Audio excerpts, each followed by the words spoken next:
বাড়িটিতে জীবনের প্রথম অধ্যায় শুরু করেছিলাম কে জানতো যে সেই স্বপ্নের বাড়ি প্রিয় মানুষজনদের ছেড়ে চলে যেতে হবে এক অচেনা অজানা শহরের ভিড়ে। নমস্কার, কেমন আছো সবাই? আশা করি সকলেই ভালো আছো। আমার চ্যানেলে সকলকেই স্বাগত জানিয়ে আরও একটা নতুন ভিডিও শুরু করছি।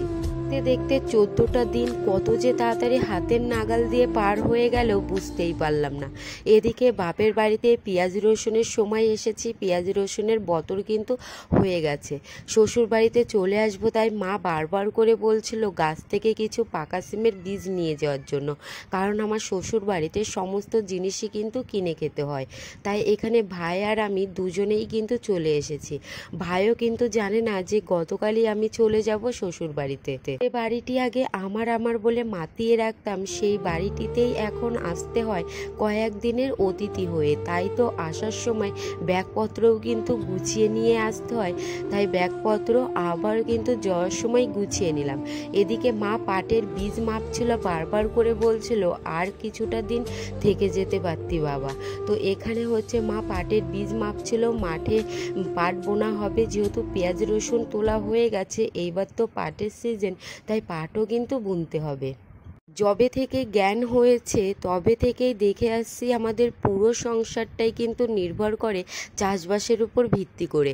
এখন আমি সোজা চলে আসলাম আমাদের জমিতে কিছু ভুট্টা ছিঁড়ার জন্য। মা ওইদিকে পাটের বীজ মেপে সোজা চলে গেছে ঘানি কলে। যাওয়ার আগে বলছে যে তুই যা মাঠ থেকে কিছু ভুট্টা ছিঁড়ে নিয়ে আয়, আর আমি ততক্ষণ সর্ষেগুলো ঘানি কলে দিয়ে আসি, যেহেতু আমার বাড়িতে তেল পাঠিয়ে দেবে। তো এদিকে আমি মাঠ থেকে কিছুটা ভুট্টা কিন্তু আমি তুলে নিচ্ছি, আর এই ভুট্টা খেতে কিন্তু আমার হাজব্যান্ড ভীষণ পছন্দ করে। আর এই ভুট্টা কিন্তু লাগানো হয়েছে বাড়ির গরু ও ছাগলদের খাওয়ানোর জন্য। আমি যেহেতু বাপের বাড়িতে এসেছি চৈত্র মাসের মাঝখানের দিকে, তাই আমারও কিন্তু নিরামিষটা মানতেই হচ্ছিল, যেহেতু এই চৈত্র মাসে আমার বাপের বাড়িতে বেশ কিছু সন্ন্যাসীদের কিন্তু খাওয়ানো হয়, তাই নিরামিষই কিন্তু মানতেই হবে। তাই মা জেঠিমা বলছিল তোকে আর মানতে হবে না। তাই এখানে আমি মাঠ থেকে কিছু ভুট্টা তুলে এনে ভুট্টার বীজগুলো কিন্তু ছাড়িয়ে নিচ্ছি, বড়া তৈরি করব। যখন শ্বশুর বাড়িতে ছিলাম, যখন চৈত্র মাস পড়েছে তবে থেকেই কিন্তু দিন গোনা শুরু করে দিয়েছি কবে চৈত্র মাসের 14 তারিখ আসবে, আর সেই দিনটাতে আমি আসব বাপের বাড়িতে। এইদিকে দেখো বাপের বাড়িতে এসেছি, মনে হচ্ছে এই তো 3-4 দিন, এর মধ্যেই কিন্তু হয়ে গেছে পুরো 14টা দিন। এবার তো শ্বশুর বাড়িতে যেতেই হবে। এত তাড়াতাড়ি দিনগুলো যে পার হয়ে গেল বুঝতেই কিন্তু পারলাম না। তো এখানে আমি বেশ ভালো করে কিন্তু ভুট্টার বীজগুলো ছাড়িয়ে নিয়েছি। কেন জানি না, আমি যখনই বাড়িতে আসবো না কেন, এদেরকে যদি আমি ডাক দিই, এরা যেখানেই থাকুক না কেন, যদি শুনতে পাই সেখান থেকে কিন্তু দৌড়ে চলে আসে একদম আমার কাছে। তো দেখো এদেরকে ডাক দিয়েছি, এরা যেখানেই ছিল না কেন সেখান থেকেই কিন্তু মুরগি ছাগলগুলো চলে এসেছে।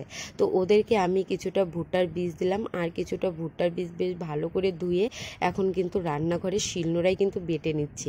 এখানে ভুট্টার বীজগুলো বাটছিলাম, তবুও দেখো ওরা পাশে এসে ঠিক দাঁড়িয়ে রয়েছে। কথা বললে কত সুন্দরভাবে কান খাড়া করে কিন্তু শোনে। তো এখানে আমি বেশ ভালো করে বেটে নিয়েছি, তারপরে গোটা একটা পেঁয়াজ দিয়েছি কুচি কুচি করে কেটে। এবার লঙ্কার গুঁড়ো, লবণ, হলুদ, জিরের গুঁড়ো, মিট মশলা সমস্ত কিছু দিয়ে বেশ ভালো করে কিন্তু মাখিয়ে নিলাম। তো চলো এবার উনুনটা আমি ধরিয়ে নিই। তো উনুনটা আমি ধরিয়ে নিয়েছি, এবার হচ্ছে কড়াইতে বেশ ভালো করে কিন্তু এই ভুট্টার বড়াগুলো ভেজে নেব। এই তো সর্ষের তেলটা বেশ ভালো করে গরম করে নিয়েছি, এইবার বড়াগুলো কিন্তু গরম তেলে ছেড়ে দেব। শ্বশুর বাড়িতে যাওয়ার আগে মায়ের রান্নাঘরে একটু রান্না করে নিচ্ছি।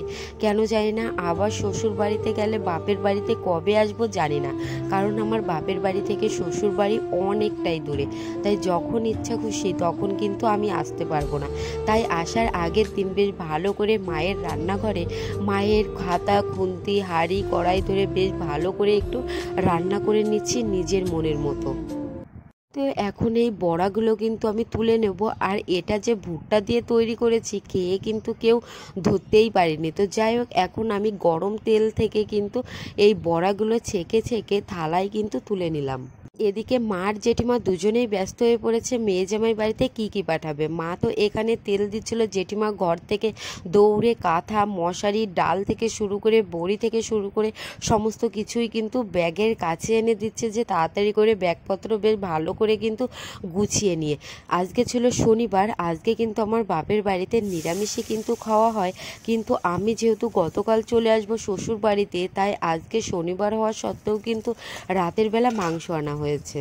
এখানে মা জেঠিমা বলছিল যে তুই তোর পছন্দসই অনুযায়ী মাংসটা রান্না করে খা, কারণ তারা রান্না করে ঝাল দেয় প্রচণ্ড, আর এখন কিন্তু আমি ঝাল একেবারেই কিন্তু খেতে পারি না, তাই এখানে মাংসটা রান্না করছি একেবারেই কিন্তু কম পরিমাণে ঝাল দিয়ে। তো শ্বশুর বাড়িতে যেহেতু চলেই আসবো, তাই তো তার আগের দিন বাড়িতে মাংস রান্না করে বাবা, জেঠু, কাকা, ভাইসহ আমি সকলেই কিন্তু খেলাম। আর এখন আমাদের বাড়ির লোক সংখ্যা কিন্তু একেবারেই কম, তাই অল্প কিছু জিনিস বা বাজারঘাট করলেই কিন্তু অনেক দিন চলে যায়। তো এখানে আমার মাংসটা কিন্তু রান্না করা হয়ে গেছে, আর জেঠিমা ওদিকে বলছে যে তোর মাংসটা হয়ে গেলেই গরম গরম রুটি বানিয়ে দিচ্ছে, গরম গরম রুটির সঙ্গে মাংস দিয়ে খা। তো এখানে আমার জেঠিমা বাড়িরই কিন্তু গমের আটার রুটি বানিয়ে নিচ্ছে, তাও আবার মাটির তাওয়ায়, আর প্রত্যেকটা রুটি কিন্তু দেখো কতটা সুন্দরভাবে কিন্তু ফুলছে। আর বাপের বাড়ির পরিবারের সকলেই এতটা বেশি পরিশ্রম করে যে তাদেরকে বারবার করে না করা সত্ত্বেও কিন্তু তারা একটা কথাও শোনে না। তাদের মুখে একটাই কথা, যতদিন বেঁচে আছি ততদিন তোদের জন্য গুছিয়ে যায়। রাতের খাওয়া দাওয়া সেরে উঠতে না উঠতেই তুমুল আকারে ঝড়, তার সঙ্গে বৃষ্টি কিন্তু হচ্ছিল, আর উঠোনের রসুন মেলা ছিল। তো যাই তাই করে রসুনগুলোতে কোনো রকম ঢাকা দেওয়া হয়েছে, ছাদের উপরেও কিন্তু রসুন রয়েছে। হওয়া ফসলে যদি বৃষ্টি হয় সেই ফসল কিন্তু নষ্ট হয়ে যায়। সকলেই অনেক বেশি চিন্তিত ছিল যে এই ফসলগুলোর কি হবে আর কি।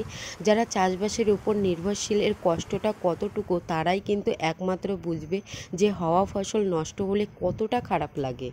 এটা হচ্ছে পরের দিন সকালবেলার ভিডিও, যেদিন আমি শ্বশুর বাড়িতে রওনা দেব। দাদাকে ফোন করে দিয়েছি আর কিছুক্ষণের মধ্যে নিতে আসবে, যেহেতু অনেক দূরের পথ, তাই তো সকাল সকাল বেরোতে হবে, 9টার দিকেই বেরোবো। এখানে বাবার মাথায় একটু তেল দিয়ে দিচ্ছি। যবে থেকে বাড়ি এসেছি চান করার সময় হলেই বাবা আসে, বলে যে মা একটু তেল দিয়ে দে মাথায়। তো এখানে তেল দিয়ে দিলাম, তার পাশাপাশি মা এখানে পেঁয়াজ, রসুন, তেল, বড়ি, ডাল সমস্ত কিছু ব্যাগের মধ্যে গুছিয়ে দিচ্ছিল, জেঠিমাও।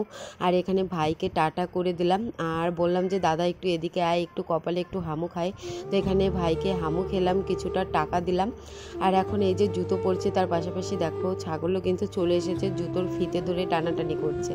আর এখানে বাবা বলছে যে আমাদের এই মুর্শিদাবাদে একটু ঝামেলা হচ্ছে, তাই বলছে যে পরের শুক্রবারের দিন যাওয়ার জন্য কিন্তু আর সময় নেই বাবা, এবার তো যেতেই হবে।